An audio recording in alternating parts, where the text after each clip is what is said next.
You have or will have a central venous catheter placed for your treatment. In this video, we will demonstrate how we take care of your catheter at the Venous Cancer Center.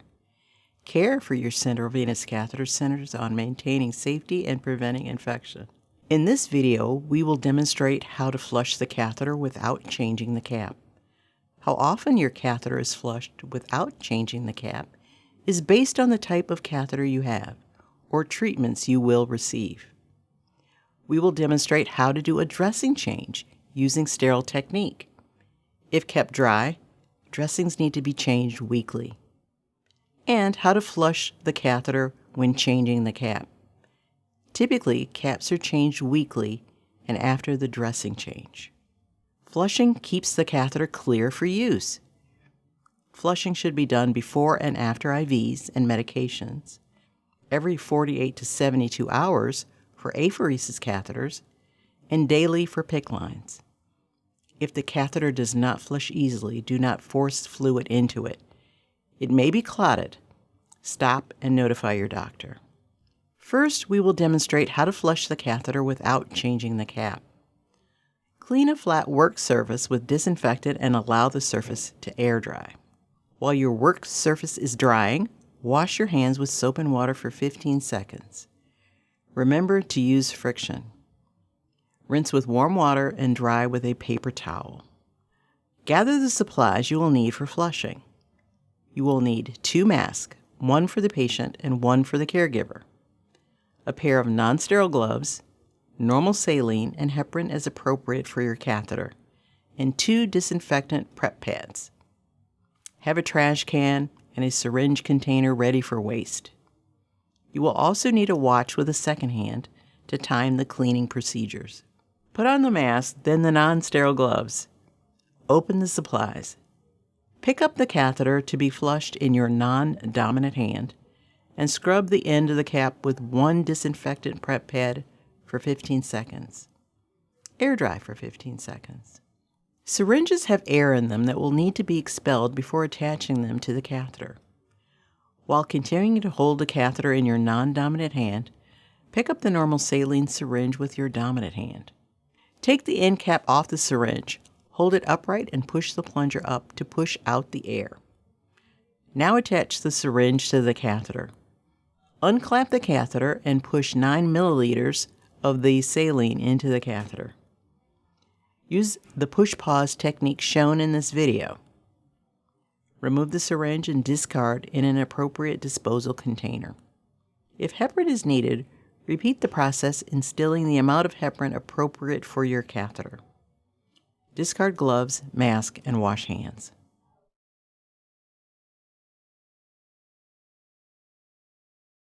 To change the dressing, start by cleaning a flat work surface with disinfectant.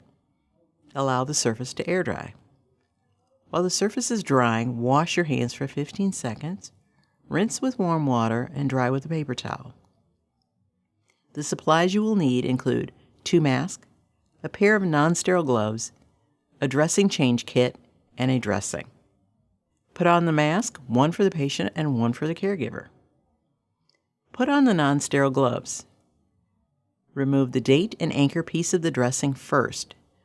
Then steady the catheter with one hand and peel the dressing away from the skin, starting at the bottom. Do not touch the insertion site. Remove the gloves, wash and dry your hands. Open the dressing change kit and dressing. Next, you will need to put on the sterile gloves. This may take practice. The gloves come in a protective package. Open the package by the corners. Each glove is folded. The folded portion of the gloves are clean, while the fingers are sterile. Pick up the right hand glove at the bottom fold. Do not touch the fingers. Put the glove on your right hand, touching only the fold.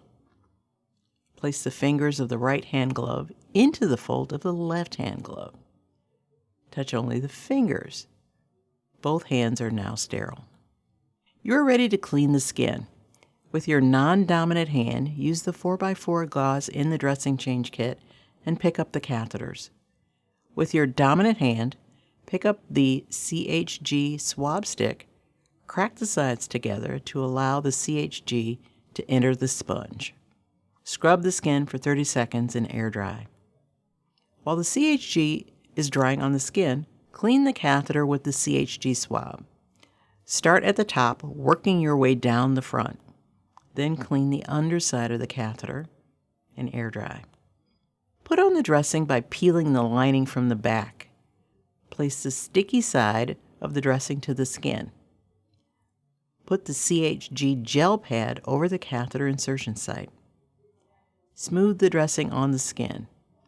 Do not stretch the dressing. Remove the paper with the date and anchor from the dressing. Remove the anchor tape strip and attach to the bottom of the dressing. Put the date on the dressing and attach over the anchor tape strip. Remove gloves, wash hands.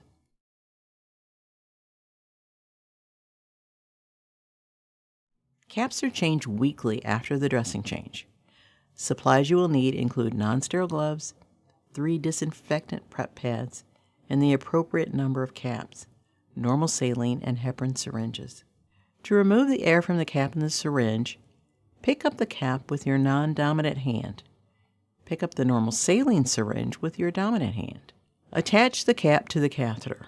Hold the syringe and cap upright, push the air out of the syringe, and then put the cap and the syringe down on a clean surface. Before removing the old cap, make sure the catheter clamps are closed.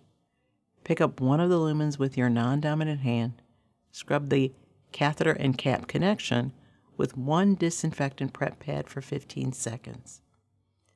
Allow to air dry for 15 seconds. Remove the cap and discard. Clean the grooves of the catheter with the second disinfectant prep pad for 15 seconds and allow to air dry for 15 seconds. Connect the syringe cap to the catheter. Flush with 9 milliliters of normal saline. Use the push-pause technique to flush, leaving a little of the saline in the syringe. For apheresis catheters, after normal saline, flush with 3 milliliters of heparin. Use the push-pause technique to flush, leaving a little of the heparin in the syringe. Disconnect the syringe and place in a disposal container. Clean the cap with 1 disinfectant prep pad. Clamp the catheter. Remember, if the catheter does not flush, stop and notify your doctor.